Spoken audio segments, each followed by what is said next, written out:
تعرفي بقى لو انت كده جبتي شويه دقيق وحطيتي عليهم حوالي معلقتين كده كبار من الصلصه، هتعملي وصفه بتشتريها من بره بالشيء الفلاني، وكمان بتستخدميها جدا جدا الفتره دي ايام المدارس، هنحتاجها يا بنات تستخدميها في كل وقت. وعايزه اقولك بالذات الفتره دي. تعالوا نسمي بالله ونصلي على رسول الله ونشوف هنعمل النهارده وصفتنا ايه. شجعيني باجمل لايك يا قمر، وكمان كومنت حلو حتى لو بحرف كده جميل زي قلبك الجميل. بسم الله ونسمي بالله ونبدا في وصفتنا. اول حاجه حطيت هنا نص كيلو من الدقيق، وعلى الرخامه كده، الرخامه دي يا جماعه انا عاملاها للشغل بس، وبنضفها وبعقمها كويس قوي قبل ما اشتغل فيها. طيب زي ما قلت كده حطيت نص كيلو من الدقيق، عليه معلقتين كبار من الصلصه، حطيت عليهم معلقتين كبار من السكر، كمان كيس كده من الخميره الفوريه او ما يعادل معلقه وربع كبيره، حطيت كمان هنا معلقه كبيره من السمنه، وحطيت ربع معلقه صغيره من الملح. هبدأ بقى هنا زي ما انتوا شايفين كده انزل بالمية الدافية، عشان لو السمنة متماسكة معايا شوية لانها بدرجة حرارة المطبخ، ولكن متماسكة عشان الجو ساقع، ممكن تدفي السمنة شوية على النار وتنزلي بيها. لكن انا حاطة هنا طبعا المية الدافية عشان تنشط معايا الخميرة، فهي ايه بتسيح بقى كله في بعضه.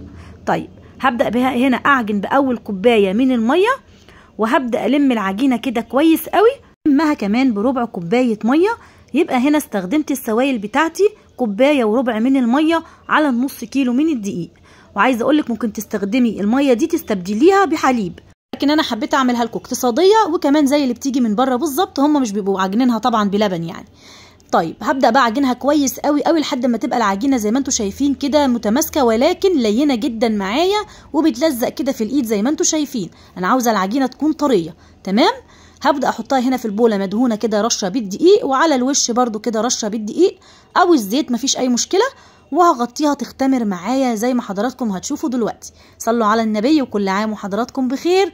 اشكر الامارات اللي قلبهم بجد ابيض وزي الفل، اللي بيعملوا لايك وشير للفيديو وبيكتبوا كومنت شبه قلبهم الجميل ده، بحبكم في الله.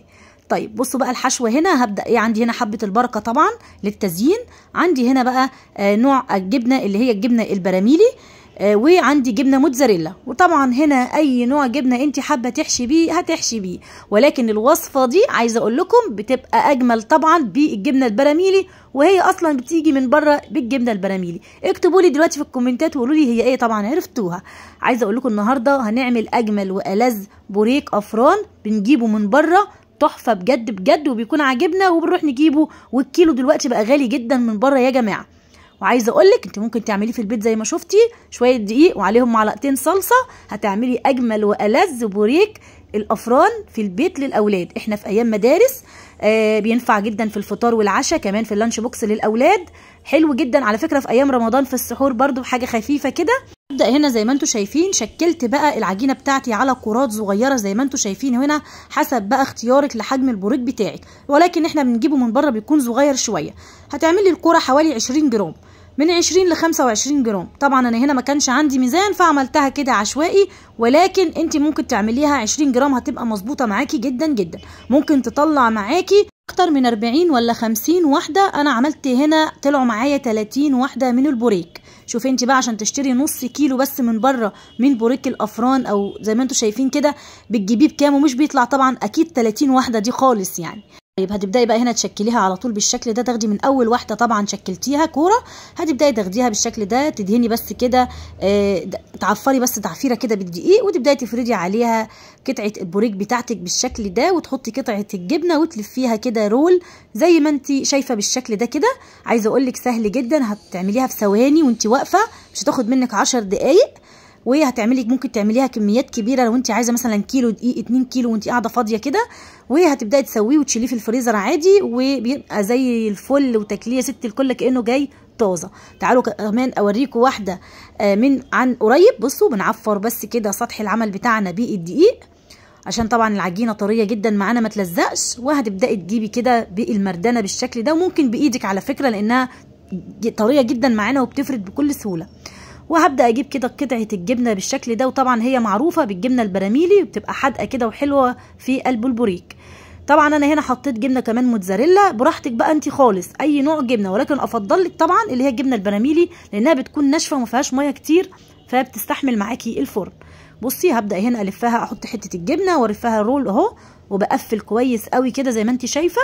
احط الجبنه واقفلها كويس قوي، خصوصا من الجناب اهو. بجيب الحتتين دول كده اقفلهم على بعض عشان في الفرن ما تفتحش مننا، وبتقفليها رول بالشكل ده، ومن تحت بتقفليها كويس وتحطيها بقى على القاعده المفتوحه دي. وبس كده يا ست الكل، خلصنا الكميه في ثواني. عايزه اقول لك بقى هتبداي ان انت تغطيها بس كده، وتحطيها بقى في مكان دافي بس كده، او في مكان ترتاح نص ساعه كده قبل ما تخش الفرن. بصي هنا ما شاء الله الحجم ارتفع معانا وزادت معانا جدا. عايزه اقول لك انا عامله حجم البوريك كبير كمان، هو بيجي من الافران صغنن جدا زي ما قلت لك، ممكن تعملي الضعف في ده كله. هبدا هنا بقى عندي حبه البركه على الوش. تدهني بقى الوش الاول بحليب او كده بمعلقتين ميه عليهم كده نص معلقه من السكر، تدوبيهم كويس وتلمعي كده العجينه قبل ما تخشي الفرن، وتحطي حبه البركه زي ما انا عملت وتدخليها على الفرن على درجه حراره 190 او 200، فرن درجه حراره عاليه يعني. وتسيبيها بقى لحد لما تاخد اللون الجميل ده وتطلعيها من الفرن. اول ما تطلعيها من الفرن هتغطيها بفوطه المطبخ علشان خاطر طبعا البخار بتاعها هو اللي بيخليها بصوا طريه جدا جدا وهشه قد ايه. لما المخبزات بتطلع من الفرن بتكون ناشفه شويه وهي سخنه. اول ما بنغطيها ونسيبها تبرد خالص وتاخد راحتها هتلاقيها بعد كده زي ما انت شايفه طريه جدا جدا وعامله زي الملبن بجد. قد ايه قطنيه جدا وهشه وخطيره. انا نفسي انبهرت بجمالها، ولا طعمها خطير. بس انصحكم الجبنه البراميلي طبعا بتديها طعم حلو جدا جدا اكتر من اي نوع جبنه تاني، خطيره بجد. ممكن تعملي كميه كبيره زي دي وتشيليها في الفريزر في اكياس وتطلعيها قبل ما اولادك كده ياكلوها بحوالي نص ساعه كانها لسه معموله طازه. اتمنى منك يا قمر بالله عليكي تشجعيني بلايك وشير للفيديو. بحبك في الله، وكل عام وانتم بخير ومع الف سلامه.